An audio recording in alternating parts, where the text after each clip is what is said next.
J'ai rencontré la personne du coup en septembre 2019. J'ai rencontré via Tinder. Ce qui me plaisait, c'est que je cherchais quelqu'un qui a de la vivacité d'esprit, qui s'intéresse à pas mal de choses, qui est assez ouverte d'esprit. C'était période Covid. Donc en fait, les choses allaient très vite. Au bout d'une semaine, elle était en train de vivre direct chez moi. Une semaine après, c'était annonce du confinement, quoi. Pendant le Covid, on est collés dans mon appartement qui fait 40 mètres carrés. Donc on est tous les deux dans la même pièce tout le temps. On s'engueule jamais, en fait. Donc là, en fait, la complicité augmente avec le temps. Toute l'histoire se fait naturellement. La demande en mariage, ça a pris, je dirais, 3 ans. Je voyais la personne idéale dans ses yeux, etc. Quelqu'un avec qui je pouvais construire quelque chose. Je sais qu'elle voulait se marier et en fait, peu de temps après, j'ai fait ma demande. J'avais écrit une lettre d'ailleurs pour exprimer mes sentiments et mes émotions. Et du coup, ça s'est fait là, accepter. On s'est marié le 16 septembre 2023. Elle a commencé à boire quand même pas mal le midi.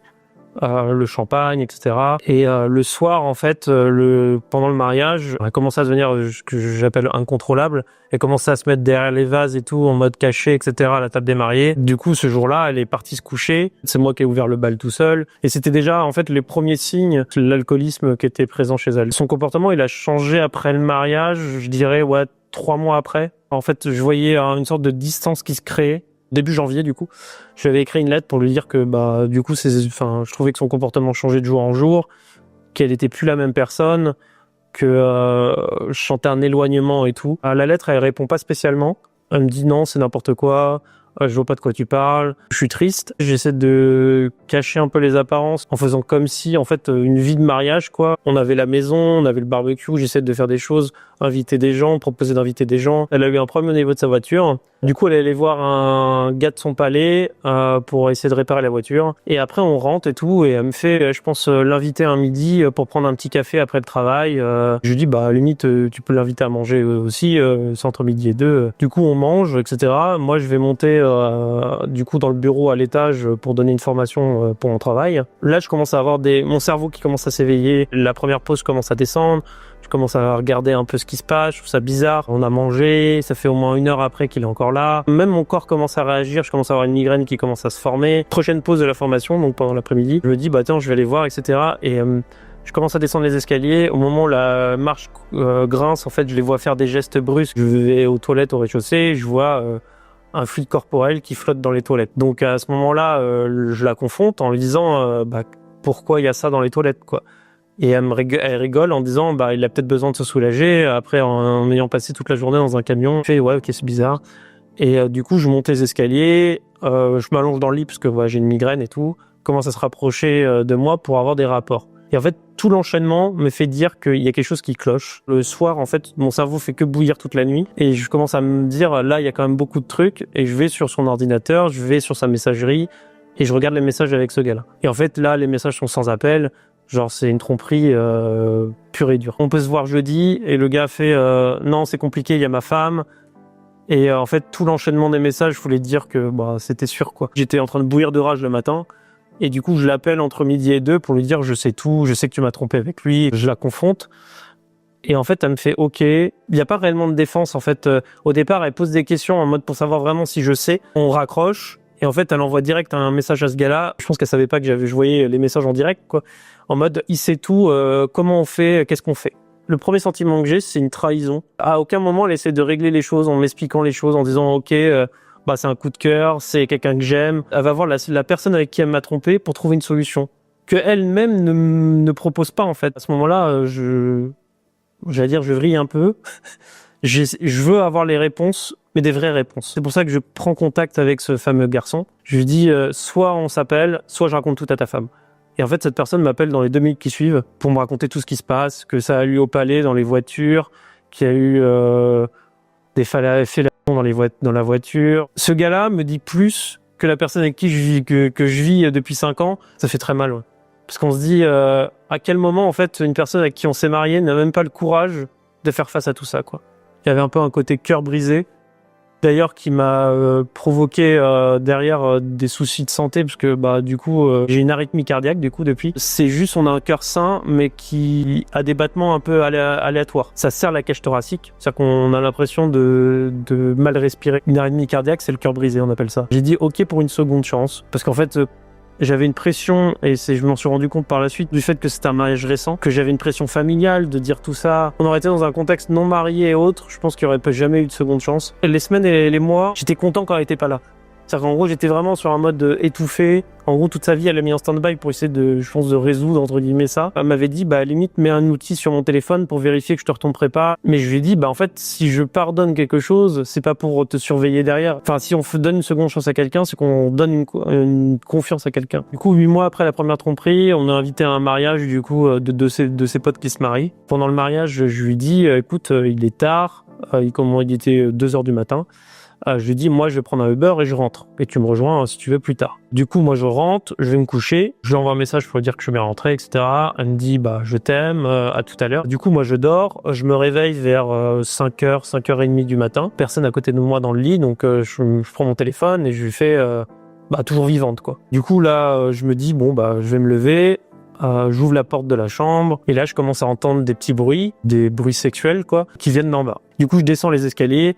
J'allume la lumière, je la vois donc nue, le gars nu aussi. Mon premier réflexe, ça a été de dire pourquoi. En hurlant, je comprenais pas. Le gars en fait en question baisse les yeux en me disant désolé. Donc je comprends pas non plus, genre je me dis mais où suis-je?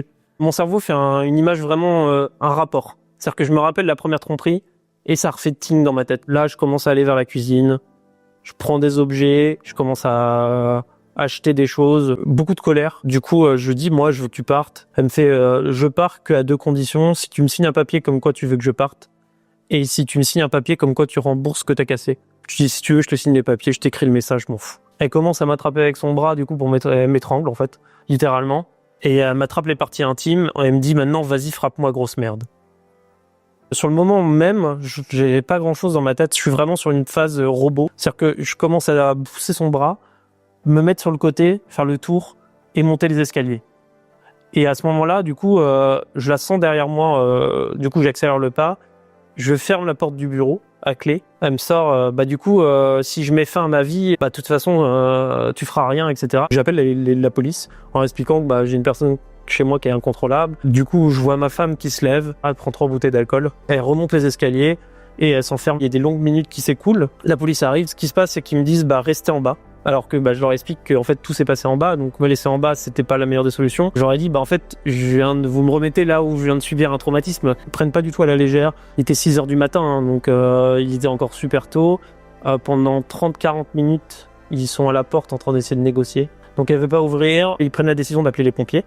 Les pompiers qui se déplacent à leur tour. Et là, on est rendu à quasiment 1 heure où moi je suis assis sur une chaise à attendre de savoir comment ça va se passer. Donc ils explosent la porte, littéralement. Un pompier qui descend, qui me demande un seau. Il est en train de vomir, je pense. Et en fait, à s'accrocher à chaque élément de la maison pour pas venir, etc. Donc ils ont dû forcer. Il y a les policiers qui sont montés aussi pour aider les pompiers. Enfin, ils y sont allés à plusieurs. Ils l'ont traîné dans l'escalier, etc. Jusqu'au moment où ils l'ont mis sur une table et ils l'ont sanglé. Ils sont là où ils l'ont emmené. Sur le moment, ça ne me choque pas parce qu'en fait, je suis dans une phase... J'absorbe une information plus que je la vis. Je me dis, il faut que je fasse face, mais j'ai pas l'autre choix. Il faut que ça avance. En fait, il faut que les choses bougent. J'ai été pris en otage sur quelque chose où j'ai rien fait. J'ai commencé à voguer dans la maison avec l'odeur, parce qu'il faut savoir que du coup, elle avait vomi sur le matelas à l'étage. Toute l'odeur nauséabonde au possible dans un lieu où en fait, on pourrait pas imaginer ça. Et en fait, le plus dur dans ce genre de cas, il y a une personne qui doit partir, et ça a été moi, parce que j'avais pas le choix de partir. Le plus dur, c'est de se dire que l'endroit où on se sent en sécurité, du jour au lendemain, il est détruit. Mon beau-frère et ma sœur qui sont venus, et je me souviens toujours le regard de mon beau-frère qui s'est retourné vers moi. Il a compris en fait que j'ai tout perdu. 3 jours après, du coup, je pars en hôpital. J'étais en hôpital psy, etc.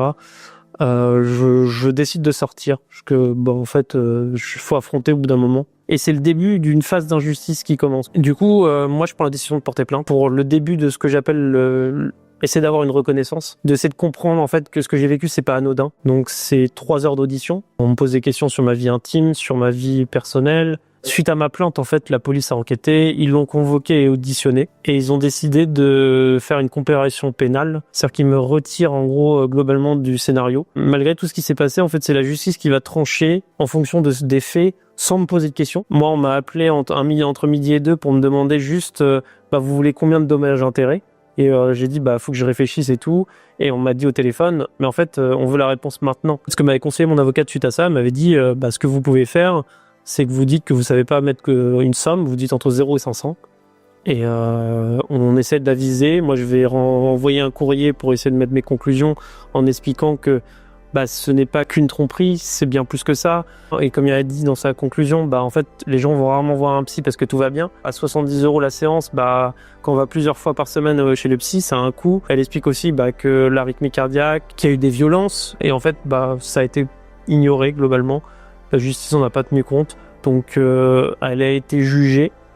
Donc à 500 € de dommages-intérêts et un stage de violence sur les violences conjugales. Et c'est là où je trouve que bah il y a une forme profonde d'injustice parce que moi on m'a répété du début jusqu'à la fin, bah c'est parce que vous êtes un homme. Mon avocate me l'avait déjà dit le jour J quand je l'ai rencontré. Elle m'a dit de toute façon vous êtes un homme et on vous traitera comme un homme. On est sur une société patriarcale où l'homme est censé être plus fort que la femme. Malgré les lois qu'on a, malgré la justice qu'on a, vous aurez jamais justice en étant un homme. Dans une violence conjugale, l'homme n'aura jamais gain de cause. On me l'a dit ouvertement en mode officieux, vous auriez fait la même chose à votre femme, vous finissiez en garde à vue le soir même. Si on fait rapidement des recherches sur internet, quand on regarde dommages-intérêts 500 €, bah on se rend compte de à quoi ça correspond et en fait c'est insignifiant. J'aurais volé quelque chose dans une épicerie, j'aurais eu 500 € de dommages-intérêts. Les violences psychologiques chez les hommes existent aussi et qu'il faut pas non plus les sous-estimer et que j'espère qu'un jour la justice en fait va comprendre que bah c'est pas parce qu'on est un homme qu'on n'a pas d'émotions, qu'on n'a pas de sentiments, qu'on souffre pas. Il y a des phases où j'ai du mal à me reconstruire parce que je sais pas où je vais. Dans mon appartement à l'heure actuelle, il y a tous les cartons dans un salon. Je m'installe pas particulièrement, on sait pas où aller et en fait on se projette pas. Même si on se prend un torrent, même un raz-de-marée comme moi j'ai pris, en fait, il y a toujours quelque chose de positif. J'ai arrêté de voir que la partie négative de tout ce que j'ai perdu. J'ai toujours des phases de colère, d'incompréhension. Mon cerveau a arrêté de chercher une logique à tout ça. J'ai abandonné. Il est passé outre parce que, bah, en fait, il n'y a pas de logique à une folie. Et on peut pas chercher de raison à quelqu'un qui n'en a pas.